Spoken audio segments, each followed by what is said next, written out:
My boyfriend's friend group called me abusive because I talked during a movie. He took their side. My boyfriend and I have been together for a little over a year. He's the nerdy type, and I loved it. So when he wanted to start a D&D group with his friends, I agreed. I figured it was a good way to finally meet and impress his friends. It was my boyfriend, me, his two best friends from elementary school, and their boyfriends. So I was scared of being the odd one out. But when he introduced me to them, the girls both hugged me super tight, and the boyfriend said I was now one of them. We completed an entire campaign, and the last sessions were in November. At this point, my boyfriend and I had been together for 1 year and 4 months, and had only had one argument due to a misunderstanding. We have a beautiful, loving relationship, the type that's straight out of a Disney movie. And yesterday, while I was with him, I saw a Facebook post about a movie that one of his friends, whom we'll call Elba, is obsessed with. I wanted to tag her, but her name didn't show up, so I searched my profile and saw that I no longer had her as a friend. I checked my boyfriend's profile and she didn't appear. My head flooded with anxiety as I tried to figure out what had happened, because everything seemed fine the last time I saw her. We laughed, and when we said goodbye, she hugged me and even wished me a very Merry Christmas. I mentioned it to my boyfriend, because I wanted him to check it out for me, but instead, he completely avoided the topic. Even when I asked him to check with her to see if she had deleted her account, he asked me to forget about it. But something in his tone told me he was hiding something. And guess what I found out? Yep, she blocked me. Literally out of nowhere, or so I thought. Because that's when my boyfriend finally showed me their text messages, and I felt like the worst friend to ever exist. A month ago, she messaged him asking, "Is everything okay with your GF?" and whether I had been abusive toward him. My boyfriend replied that everything was fine and asked why she was asking that. She said, "At the last gathering, your girlfriend yelled at me, attacked me, was aggressive toward me,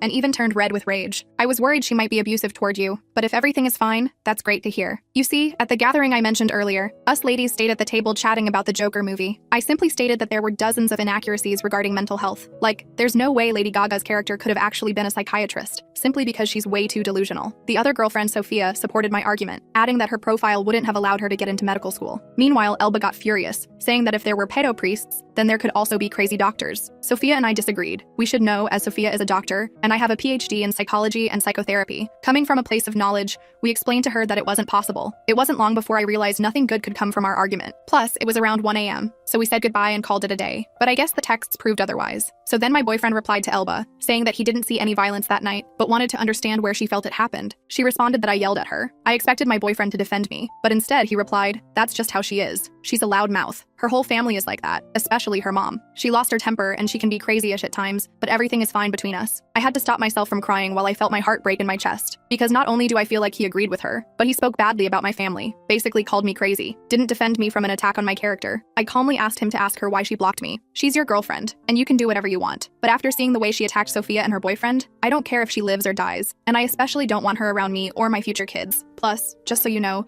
we all think you can do better. My boyfriend replied, "Why do you think that?" And that was it. I was almost offended that he didn't even bother hiding the text from me. It was like he didn't see anything wrong with what he said. My hands trembled as I held the phone in my hand. I practically considered them family. And I hate to say it, but I was embarrassed. My boyfriend, the one that's meant to be my ride or die, didn't say anything in my favor. At that moment, I knew I was done with the group, so I texted a message into the group chat and left. I wanted nothing more than to stop being upset with my boyfriend, to crawl up together, and watch The Sound of Music for the 100th time. But instead, my phone was bombarded with texts, and my once amazing boyfriend turned his back on me when I needed him most. It all started when Elba sent a 5-minute voice note, followed by another 7-minute one. In the voice note, she yelled at my boyfriend saying, "Why did she send that? That stupid girl is childish and spoiled." The right thing to do would have been to message me directly to apologize and fix things, but no, she prefers everyone to find out so she can play the victim. She's manipulative and selfish. What matters here is you and that this is your group of friends, and she's ruining it and being abusive. And of course, that manipulative bee cries. What else can she do but act offended? She's a terrible person, so I don't want her near me. I don't even want to see her stupid face. If you want to keep her as your girlfriend, that's your problem. But I don't agree with it, and I hope that soon no one will want her around. I didn't ask my boyfriend what he replied to her because I couldn't stop crying. In the year I had been spending time with Elba, I never had an argument or conflict with her, and hearing her say all of that about me hurt deeply. Sophia and her boyfriend sent me private messages immediately after Elba's voice note. Sophia, "Baby, what happened? When have you ever been aggressive? Honestly, I've never noticed anything like that. Please don't apologize, you really don't need to. You're important to me, and I hope we can continue being close. Even though we haven't known each other for long, I already consider you a friend. You've helped me so much during my crises and supported me when my friend group broke apart. I care about you a lot, and I hope we stay friends." Sophia's boyfriend. "We saw what you wrote, but we've never felt anything like what you're describing. If we did or said something to make you think otherwise, we're truly sorry. We've never felt any aggression or anything of the sort. Neither Sophia nor I think that way. On the contrary, you've always been a great friend to us. If you ever felt a bad attitude from us, please forgive us too. Let's continue being friends. We care about you a lot." Elba's boyfriend messaged my boyfriend, saying he had to side with Elba, but admitted that everything had gotten out of hand and expressed how sorry he was about the situation. At this point, I felt better. With the support messages from Sophia and her boyfriend, I found the courage to tell my boyfriend, I can no longer be around Elba. I never want to be near her again, and you need to decide. Either you side with her and we end our relationship, or you side with me, keep her away from me, and understand that I never want to see her again in my life. My boyfriend got up and started saying I needed to stop talking. He said he was having a panic attack, that he couldn't make a decision like that, and that he never thought it would get to this point. He said he wasn't able to decide. I waited for him to calm down, gave him his anxiety pill, a glass of water, and once we were in a better place, I simply said, it's late, you should go home. Think about it, and we'll finish this conversation another day when we're calmer. He told me he didn't want to leave me like that. By that time, I had been crying for over 2 hours, but I insisted that for his safety, he should go home before 11 p.m., and that we could pause the discussion for now. I told my mom about it, and she's on my side, saying that my boyfriend didn't defend me, that he should have set boundaries with Elba, and that I'm in the right. Sophia and her boyfriend also make me feel like I didn't do anything Elba accused me of. Update. That day, I asked him to stop responding to her, as it was only giving her more ammunition to keep attacking me,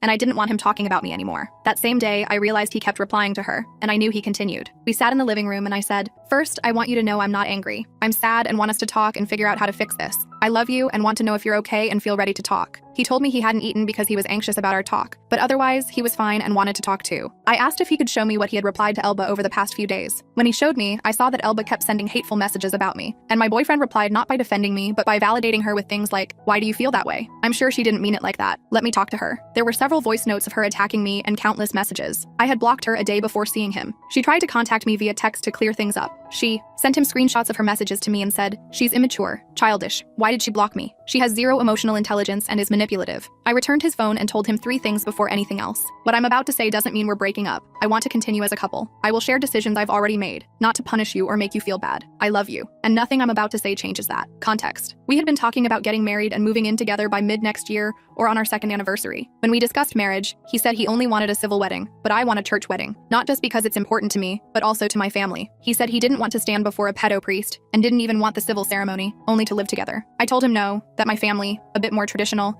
and I wanted to do it the right way. He replied, if your mom never got married, why would she care if you don't? At the time, I didn't think much of it, but it feels like a huge red flag after all this. I told him I wanted to cancel our marriage plans and move in together. I explained that we weren't in a healthy place and needed to resolve these issues before taking such an important step. I also clarified that I didn't want him to stop seeing his friends or playing D&D, and that he should continue doing so out of respect for Sophia and her boyfriend. Finally, I told him I needed time to heal, that my heart was broken, and I wasn't acting out of anger but trying to give us space to heal and figure out how, and if, we can stay together. He lost it. He had another panic attack. Crying, he begged me not to cancel our plans, saying he loved me, didn't want any of this, and felt I was punishing him. After pressing him, he finally admitted what he thought when he validated Elba's points. The campaign is really important to me. I know it's childish, but I'd already written things for your character, and you must play with me and my friends. If I cause problems, the group might disband. If I don't side with Elba, she'll isolate me and turn everyone against me, like she did with Chris, a friend who was also part of the group but got excluded because Elba hated her boyfriend.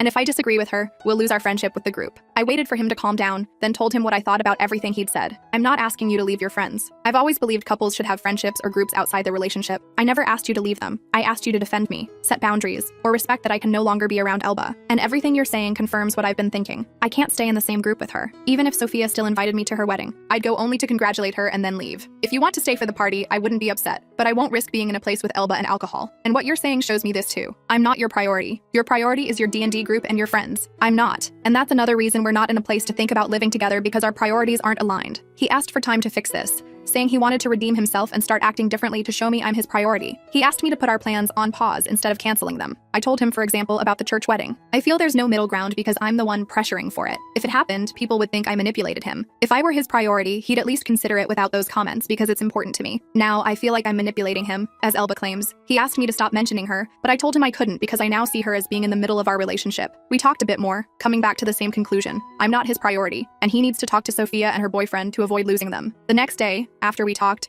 he sent me a voice message saying he reread the conversation and felt angry. Initially, he thought I was exaggerating, but during our talk, I pointed out several parts where Elba insulted and belittled him, and where she tried to manipulate him, e.g., you're slow, but if you're smart, you'll see how violent your girlfriend is. And, I'd hate to have to disband the group as we did with Chris, but people like your girlfriend shouldn't be around us. After rereading, he realized I was right and wasn't reacting emotionally. What hurt him most about our convo was when I said, right now, I couldn't sleep with you if we were living together. I feel sad, and tonight, I'll shower, have dinner, and go to bed with my dog. It comforts me to know you won't be there so I can cry and be with my thoughts. and you don't feel responsible for making me feel better. I need to sit with my feelings, not with you. When I said that, he told me, at that moment, I understood that I wasn't a safe space for you. You're right. I can't be a good husband or life partner because I'm not giving you what you need. Security, protection, and care. You are not being manipulative. You are sharing your needs and what I should be doing as a good BF. Instead of trying to soothe Elba, I should have been comforting you and taking you away from her and from all the damage. This afternoon, he spoke with Sophia and her boyfriend and told them everything. They were shocked but asked us to have dinner with them to talk. From the messages, I can tell we'll still be able to maintain a friendship with them. He set a firm boundary with Elba, telling her he couldn't allow her to keep speaking to us that way. He blocked her and apologized to her boyfriend for the drama, saying he still considered him a friend, but understood if he had to pick sides. I know this isn't the update many wanted. I understand that ending this relationship is what many would have chosen, but I need to give this a chance for his sake and my own. He's a good guy, despite how it might seem. He always tries to show me he loves me. His coming around and giving me my place makes me think we might be able to work it out. And I feel like this whole drama is due to external forces and issues we must work on as a couple and as individuals. My BF mentioned that he felt like he lost me. Even when I told him that I was not breaking up with him, he said, I let you down so hard that only because you are mature and amazing, you stayed with me. I want to prove to you that I deserve you. Sophia and her boyfriend have been supportive, and we've created a new group with just the 4 of us so we can stay in touch and plan double dates. That genuinely makes me happy and gives me some comfort about the situation.